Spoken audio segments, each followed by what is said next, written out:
identik dengan perempuan, silahkan berdiri. Silahkan berdiri. Kalau kata itu di tempat aja ya. Kalau kata itu berkaitan dengan laki-laki, tetap duduk, kembali duduk. Tapi kalau bisa dilakukan oleh keduanya, bisa dilakukan laki-laki, bisa dilakukan perempuan, silahkan angkat tangannya. Wes maju dulu. Sudah maju ya? Kalau bisa dilakukan oleh keduanya, silahkan. Saya beri contohnya. Menjadi perawat. Gampang, beda-beda apa? Sesuai kepercayaan. Menjadi pemain sepak bola.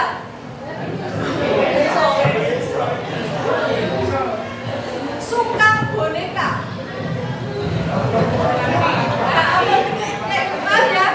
Silakan duduk. Belum saya mulai. Oke, kita mulai. Paham ini? Ya, dipahami ya. Oke, teman-teman ya. Oke. Kata yang pertama, melahirkan. Laki-laki bisa melahirkan, Mas? Oke. Yang selanjutnya, belajar. Memasang lampu.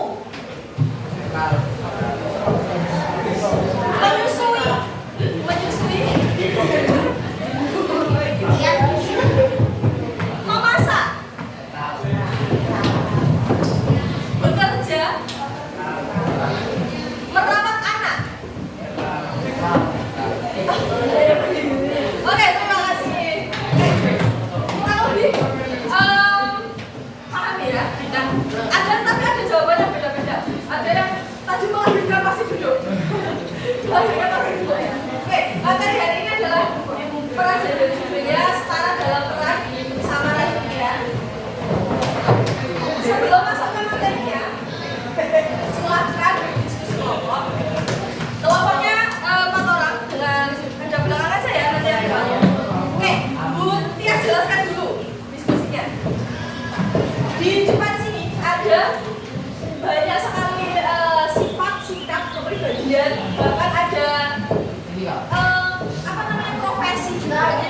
Nah, silakan kalian isi dalam fishbone ini bersama kelompok kalian dengan memilih yang ada di layar.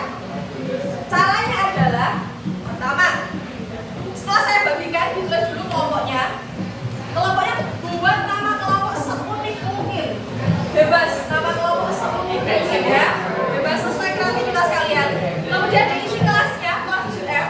Selanjutnya silahkan buat duri ikan. Buat duri ikan, sudah saya contohkan 1 duri. Silahkan dilanjutkan sampai ada kanan 10 duri, kiri 10 duri. 10 duri kanan, 10 duri kiri ya. Kemudian yang kanan silahkan tulis yang identik dengan laki-laki. Kemudian yang sebelah kiri ditulis yang identik dengan perempuan. Saya contohkan. Duri pertama laki-laki. Apa toh yang identik dengan laki-laki? Apa? Emosional. Oke. Silakan dituliskan. Kemudian yang identik dengan perempuan apa kira-kira?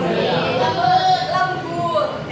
Nah, silahkan dikerjakan sesuai dengan hasil diskusi kalian. Tidak ada salah dan benar. Nanti kita ulas bareng-bareng. Oke? Kemudian nanti setelah selesai diskusi, kita dua kelompok aja untuk maju.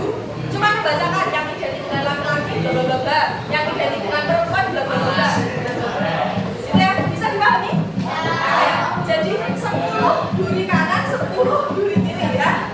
Paham ya? Oke, saya berikan dulu.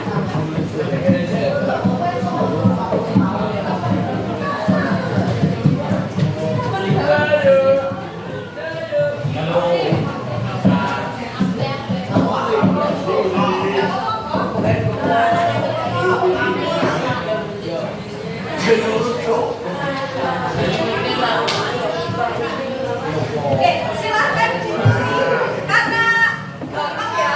Jadi punya sendiri waktu 10 menit cukup ya. Silahkan. Kan tentang orang ya. Itu ada tulisannya. Oke, silahkan didiskusikan juga. Digambar dulu dulunya.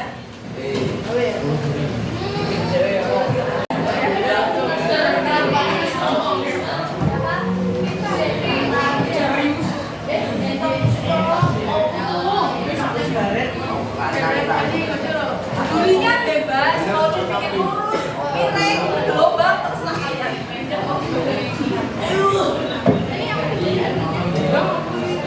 Dikerjakan dulu ya. Boleh. Jadi tinggal nambahin sendiri. Ya. Ya.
Sopan.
tidak dapat diubah. Sebenarnya sesuai kodrat, jenis kelamin itu tidak bisa diubah. Kalau sudah terlahir sebagai laki-laki, maka ya sampai akhir hayat dia adalah seorang laki-laki. Fungsi biologis dalam tubuhnya akan berperan layaknya sebagai laki-laki. Kemudian ketika sudah terlahir sebagai perempuan, ya dia akan sampai akhir hayatnya sebagai perempuan. Fungsi biologis dalam tubuhnya juga berperan sebagai perempuan. Contohnya apa? Kalau terlahir sebagai perempuan, dia pasti punya rahim. Ketika punya rahim, pasti bisa melahirkan. Ketika melahirkan, maka bisa menyusui. Betul, seperti itu ya. Jadi jenis kelamin itu dibedakan dari fungsi biologis, tidak dapat diubah, sudah sesuai kodratnya. Sekarang gender. Apa yang dimaksud dengan gender? Gender itu adalah peran perilaku tanggung jawab yang dibentuk oleh masyarakat. Jadi gender itu akan berbeda dalam setiap kelompok-kelompok masyarakat. Maksudnya seperti apa? Gender ini bukan jenis kelamin dan bukan jenis kelamin laki-laki atau perempuan. Maksudnya seperti ini. Ketika dalam sekelompok masyarakat, katakanlah di daerah Kuties ya, di daerah saya di Boyolali sana, masyarakat itu menaruh stereotip, menaruh pandangan kepada perempuan bahwa perempuan itu harus bisa masak, perempuan itu harus bisa mengasuh anak, perempuan itu tidak perlu sekolah tinggi, tidak perlu bekerja, mempunyai pekerjaan yang bagus, karena kodratnya perempuan itu di dapur. Itu yang ada di lingkungan saya. Nah, kenapa itu bisa ada? Karena memang itu dibentuk oleh kepercayaan di sekitar lingkungan masyarakat di tempat tinggal Kuties. Apakah berbeda dengan di kota? Beda. Di kota mungkin di Jakarta atau bahkan di luar negeri, perempuan itu sudah layak, boleh diberi hak untuk sekolah tinggi, bekerja, tidak hanya merawat anak di rumah. Kemudian stereotip yang kedua di daerah saya adalah laki-laki itu tidak seharusnya ngomong anak. Tidak seharusnya laki-laki itu mencuci piring. Tidak seharusnya laki-laki itu menyapu, mengepel. Nah, setuju tidak perempuan? Setuju, oke. Kenapa? Karena itu memang sudah dibentuk dari masyarakat. Wong lanang yo kerja, boleh duit. Tapi boleh tidak kalau laki-laki itu membantu mengurus rumah tangga? Lebih bagus atau tidak? Nah, itu yang dinamakan dengan gender. Gender itu adalah bagaimana masyarakat itu melihat apa yang seharusnya dilakukan oleh perempuan, apa yang seharusnya dilakukan oleh laki-laki. Nah, kemudian Bu, kalau misalkan seperti itu, artinya tidak usah ditaati dong. Apa yang berlaku di masyarakat tidak perlu ditaati. Bukan seperti itu. Seperti peribahasa, di mana bumi dipijak, di situ langit dijunjung. Di mana bumi dipijak, di situ langit dijunjung. Di mana kita bertempat tinggal, di mana kita menetap, maka kita harus menjunjung apa yang menjadi adat di lingkungan tersebut. Jadi ketika kita menganggap bahwa di masyarakat kita misalkan perempuan itu tidak boleh bekerja, perempuan itu tidak boleh sekolah tinggi-tinggi, kita tetap menghormati, kita tetap hormat dengan aturan itu. Tapi kita juga tahu apa yang menjadi hak kita. Bukan berarti kalau kita terus sekolah tinggi itu melanggar, tidak. Kita tetap menghormati apa yang ada, tapi kita juga punya hak. Kita juga punya hak untuk berkembang. Tidak hanya perempuan, laki-laki juga begitu. Jadi ketika kita mendengar laki-laki menangis itu cengeng, tidak. Apakah laki-laki tidak boleh menangis? Boleh. Laki-laki juga manusia ya. Laki-laki itu punya perasaan, sama halnya perempuan. Jadi ketika putus cinta, ketika galau, gak hanya perempuan yang boleh nangis, laki-laki pun gak lama nangis. Itu sebagai bentuk mengungkapkan perasaan, itu ya. Kemudian, nah, kesadaran gender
itu, tapi kita sebenarnya nggak sadar kalau itu sudah ada dalam lingkungan kita. Bahkan orang tua kita sering menanamkan itu.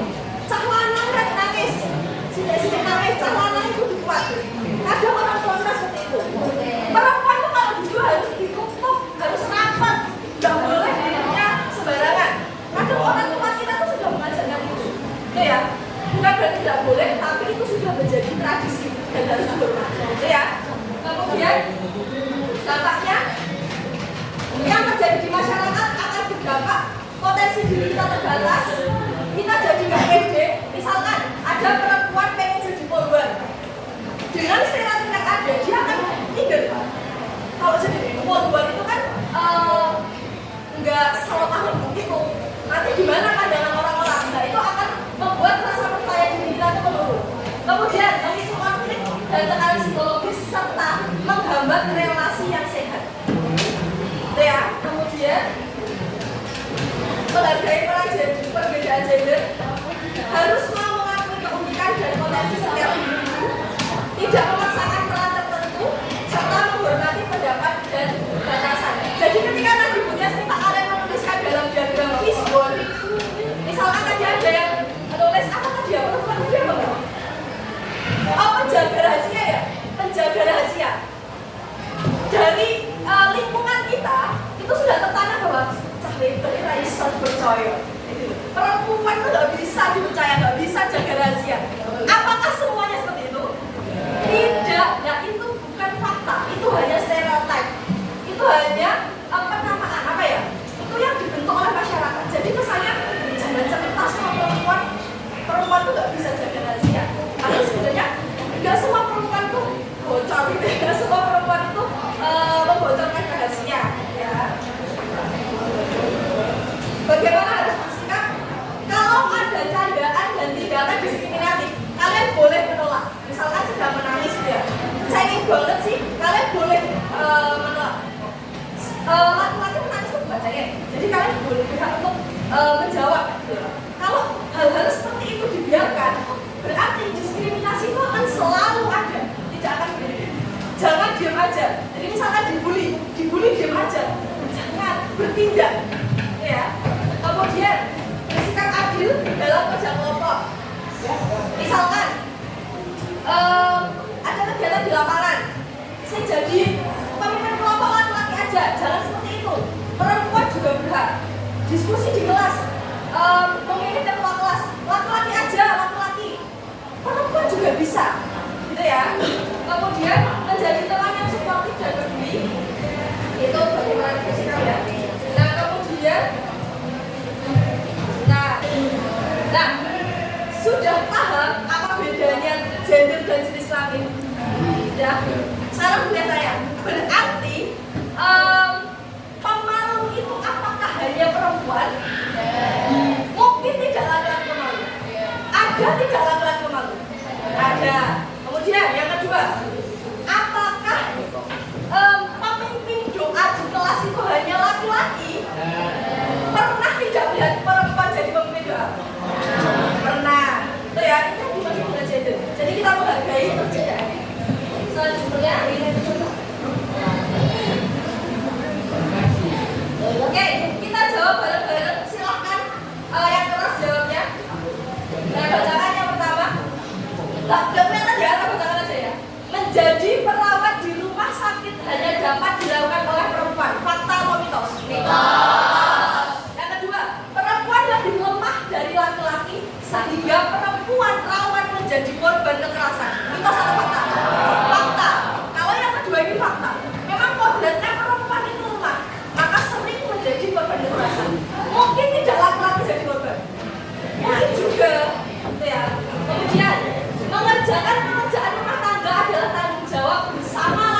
lagi bersama layar kali ini.